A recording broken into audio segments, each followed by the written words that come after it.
Hi, Mr. Simpson. This is Mark Halburn from PutnamLive.com, the news website in Putnam County. How are you? I'm doing well. How are you? I'm doing good. I understand you're running for Congress. Yes, sir, I am. Good. I have a few questions for you if you have a few minutes, if you don't mind.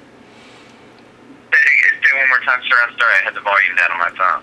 I have a few questions for you, if you don't mind. Okay, sir. Okay, very good. You've talked a lot about your West Virginia roots and military service. First of all, thank you for your service to our country. I like to do that with all the military. I'd like to ask you some questions about those subjects. You discussed growing up in West Virginia and attending school here. Where were you born and where did you attend school? I was born in Fairmont at Fairmont General. And then I lived for a little while in Buchanan. And then I moved to the big city of Charleston when I was about 4. And then grew up in between Dunbar and South Charleston and graduated from South Charleston High School. Went to Roxland Elementary, Dunbar Junior High, South Charleston High School. Very good. And after high school, where'd you go to college? I went across the river to Transylvania University for undergrad. Transylvania in Lexington, Kentucky? That's correct, sir. I always have to tell people it's a real place. It's a real place. Yeah, I've driven by it on the way to Trader Joe's. Okay. Yeah. So Transy is where I went to undergrad, and then came back and went to the law school at WVU. Very good. And at some point you joined the military. Is that correct? Yeah. When I was at WVU, the attacks of September 11th happened, and the times we live in, they end up defining us a bit. And I felt compelled to serve, and I joined the Army. Very good. And was that before or after you became a lawyer? I graduated law school. I went in as a Judge Advocate General at the JAG.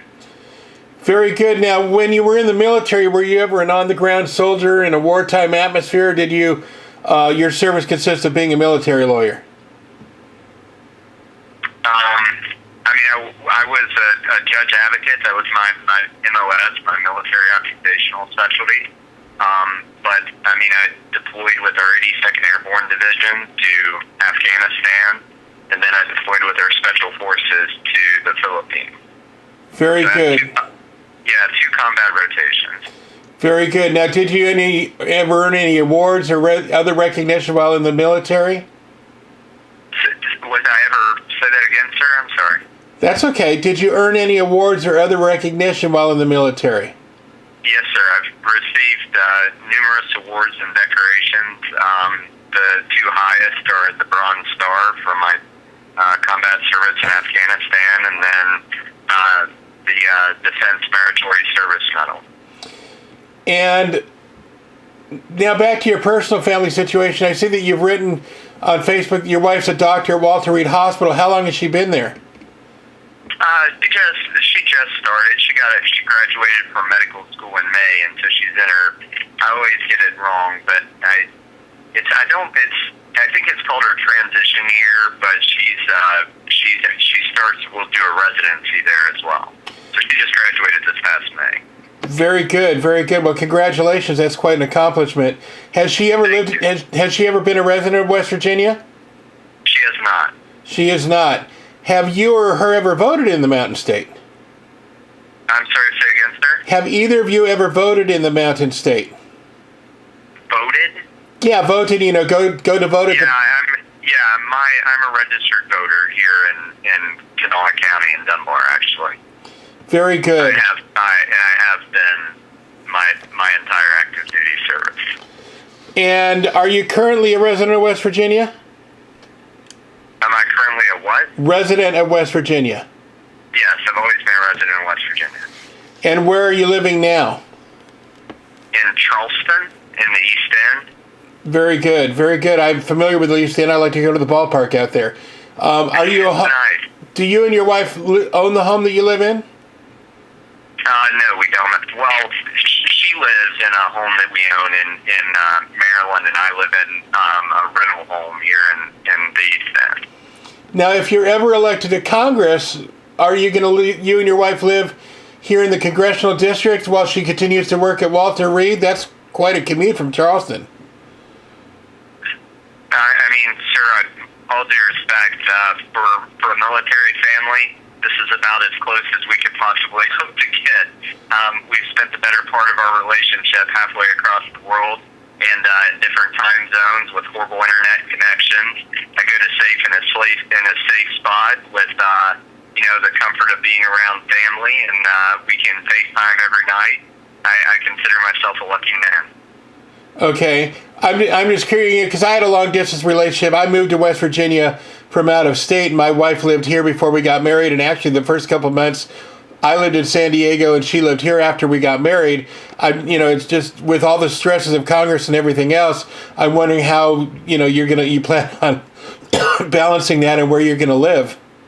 Well, I mean, I'll live here in Charleston, and then when I'm in D.C., I mean, obviously it would work out well. A lot of the congressmen, like one of my former roommates, Lee Zeldin, he sleeps in his office. I won't have to sleep in my office. I can, have a home there, and I have a home here. Very, very good. Now, what is it that you want people to know about your values and your platform and why you want to run for Congress? Well, I mean, I think the most important thing for me is I think that our Congress is filled right now with, a form of career politicians that, are more concerned about politics and posturing than they are about delivering results for the people who sent them there or doing what's right for the good of the nation. I think that military service uniquely qualifies me to be able to, one, represent people, fight for what's best for this country and the people that put me there, and I hope to be able to do that. Very good, very good. What economic or foreign policy issues are important to you, and what do you want to do once you become a congressperson? Well, I mean, those are, as far as economic policies, I mean, right now I think we need to focus on what's best for West Virginia. I mean, we have, one of the worst economies that we've had in years, and I think, anything that we can do to help that out. Obviously the focus, I mean, for me, a focus should be, and one of the important parts of our infrastructure is our healthcare and our education. And I think beyond that, we need to look at our infrastructure, and I think, too, there's some important legislation pending right now. The Reclaim Act of 2016, are you familiar with it? I am not. Go ahead and tell me. Yeah, it's a $1 billion economic plan that they hope to revitalize the economy. Here in West Virginia and Eastern Kentucky and the southern part of Pennsylvania. And in 2015, Obama had the same plan. It was an awful idea when he had it. Now, the Republican sits in Nikki Rahal's old spot as the chair of the Appropriations Committee in the House from Kentucky. I think Kentucky's fifth. But he's proposed it. It's now picking up some momentum, and it's something that I think can have a great opportunity. But I think that we got to be careful. I mean, West Virginians, we don't want handouts or bailouts. What we want are good jobs. I think that we value work, and I think that's what we need to focus on, getting back into West Virginia. What do you feel about Obama's EPA policy that a lot of people say are attacking the coal industry? What do I think about Obama's what, sir? EPA policy that a lot of people feel is an attack on the coal industry. Sir, frankly, I think the EPA, and I would stand with every West Virginian elected official. The EPA is out of control. I don't think it's benefiting West Virginia, and I don't think that they benefit our nation with some of their radical views. And how do you feel about Obamacare and universal health care? I think that the Affordable Care Act is good in theory. I think that it's a little bit broken in practice. My wife is a doctor. My family is in the medical profession, and this is something that's near and dear to my heart.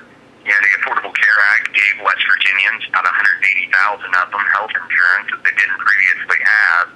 I'm not sure that we want to leave them without health insurance, but I think that we do need to do a better job, and we certainly can do better. I mean, you know, this is something an important point, especially on this piece of legislation, and something that I think that I would like to draw attention to with my candidacy, is that, you know, we talk about infrastructure a lot, but I think one of the most broken forms of infrastructure right now that we have is our legal infrastructure. It costs nothing to fix, and it's squarely the responsibility of our Congress to fix it. And when you look at the Affordable Care Act, I think right now with its amendments, it's at 2,700 pages long. 2,700 pages. You know, our founding fathers, with 27 amendments, created one of the most, you know, enduring and fantastic countries that the world has ever seen in 16 pages. I mean, we need 2,700 to do a healthcare system. We can do better. We can simplify, and we can do better for the people of this country. And what would you do better? You say simplify, but more specific, what would you do for healthcare to make it better for people?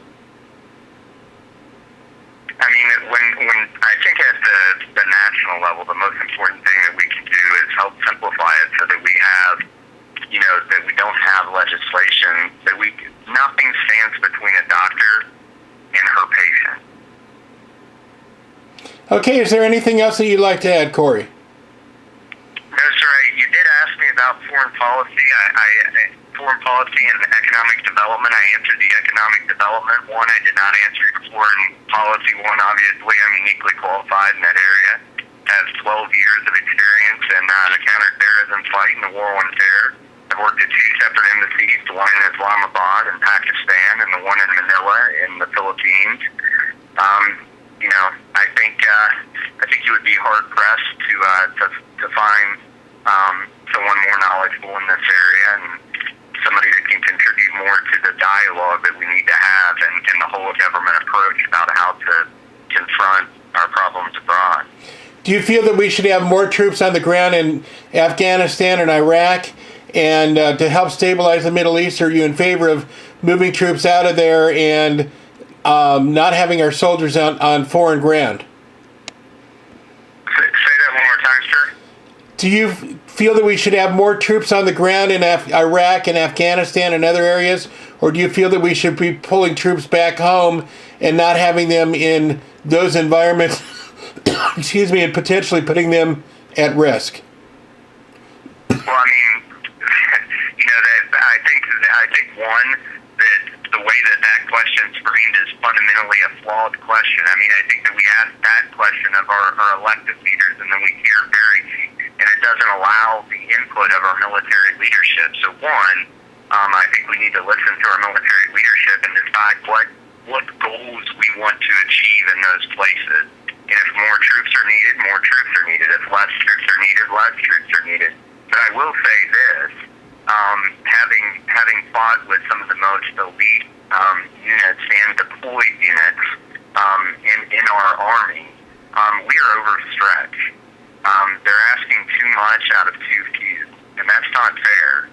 And that's largely what inspired me to do this. You know, there are two groups of people that are, you know, mean the most to me, and that's my brothers and sisters in arms, and our veterans, and my fellow West Virginians. When you talk about our veterans, you know, we have the fewest percentage of congressmen with military background at any time in our